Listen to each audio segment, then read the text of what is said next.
In this video then guys, I take a look at the 2012 DreamWorks animated movie Madagascar 3, Europe's Most Wanted. So without further ado then, let's get into today's review.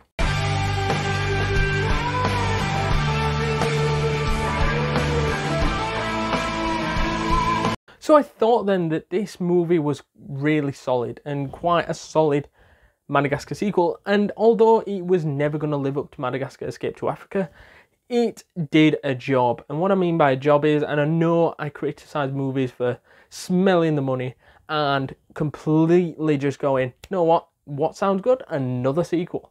And that's what movie franchise normally do. But however, the Madagascar franchise was different. They was going on to, like, Madagascar 1's a solid movie, Madagascar 2 was their best one in my opinion. So to me, you can either end on top or you can have one more crack at the whip, and they had one more crack at the whip. And to be fair, it was a solid movie. It weren't like Shrek the Third where they absolutely bombed.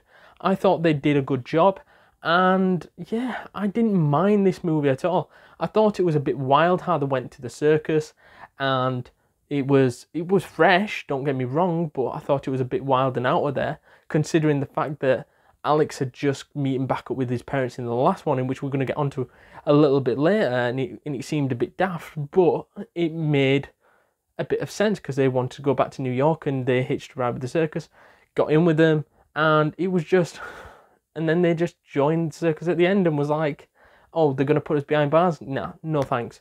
And then they looked at the zoo and realised how shit the zoo actually was compared to Africa. So no idea how they were going to do, because there were rumours they were going to do a fourth movie, no idea how that was going to happen. However, I do believe that they still had the core of the original Madagascar movies, the DNA was still there, and it felt like a good movie. That's what I mean by it. It might not have been as good as the first and second movies, and sometimes I turn around and go, well, if it's not as good as the last sequel, then why are you making it?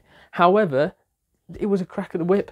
I don't think the reception was frosty at all or bad. I just think people went, oh, it's just not as good as the first two. And that's my stand on it. I don't think it's a bad movie. And I thought that this movie had better qualities than the first two in parts, as well as we saw the likes of Chantal Dubois, who was the main villain in this one, which was actually going down and trying to kill Alex. Let's not forget that. Whereas the guy in the second one, which was Makunga, who is the villain in the second movie, played by Alec Baldwin, I thought he just wanted power. He didn't really want to kill anybody. He probably would have, but I felt that he was more like a cocky twat that couldn't back it up. Whereas in this movie, I felt that this woman was out for his head, as she just wanted him on her wall, really. And she was out to get Alex the lion simply for the fact that, oh, I just want a lion on my wall. So I thought that was more evil than Makunga, and I thought that she was probably the best villain in the whole franchise, as there weren't really one in the first one. And yeah, I just thought as a whole that she was fantastic. She was the perfect villain that they needed, because they hadn't had anyone like her yet. Somebody who was actually looking to go, whoa, there's wild animals around here, that lions are potentially dangerous, and she's going, actually, I've got an excuse to kill a lion, so why not? And that's what she went out to do. And I think that made sense. It made a lot of sense why these characters would be involved. And yeah, I loved it. The villain was fantastic, and it made for a great story.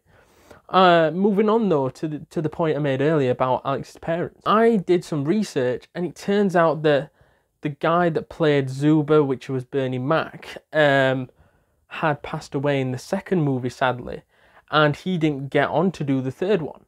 And that's why I was like, oh, that makes sense, maybe why he didn't turn up, his character that was Zuba didn't turn up in this movie. However, but then neither did Alex's mother, so it made no sense. So, and they didn't really kill off Bernie Mac's character neither. So it makes me wonder if they're gonna try to find a new actor to play Zuba and his mum, or are they just going to kill both of the characters off? As to me, why would Alex want to leave Africa? And I think that's a bit of a plot hole that they didn't really explain.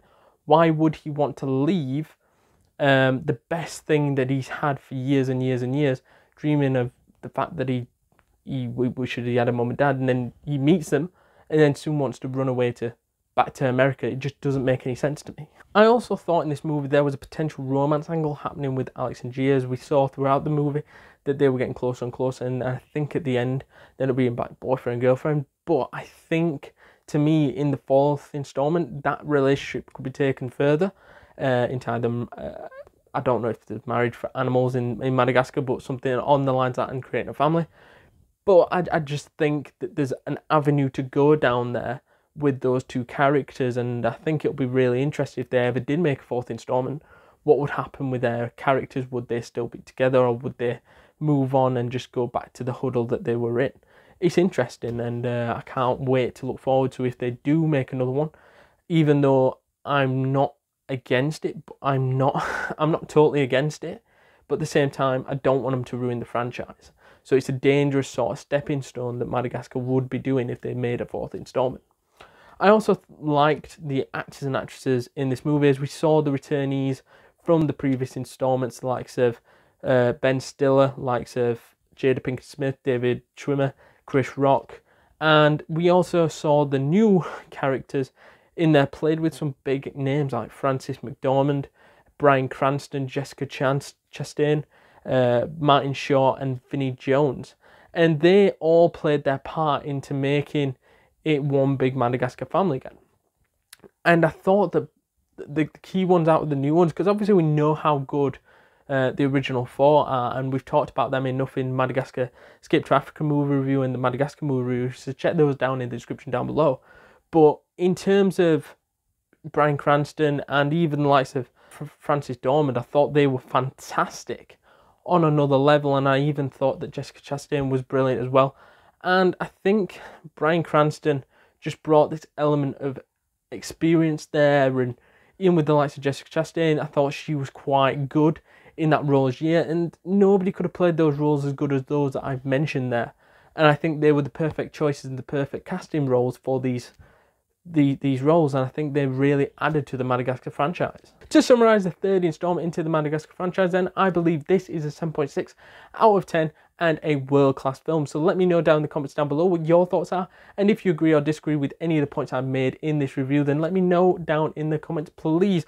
Also, if you haven't already, hit that like button, hit that subscribe button, hit that notification bell to be alerted to all the new content this channel creates. And if you haven't already, go down into the description, check out the videos that we've published, and check out other videos that I want you to go and watch after this one, or click on the ones on screen now to give those a watch. And thanks for watching, and I'll see you guys in the next one. Later.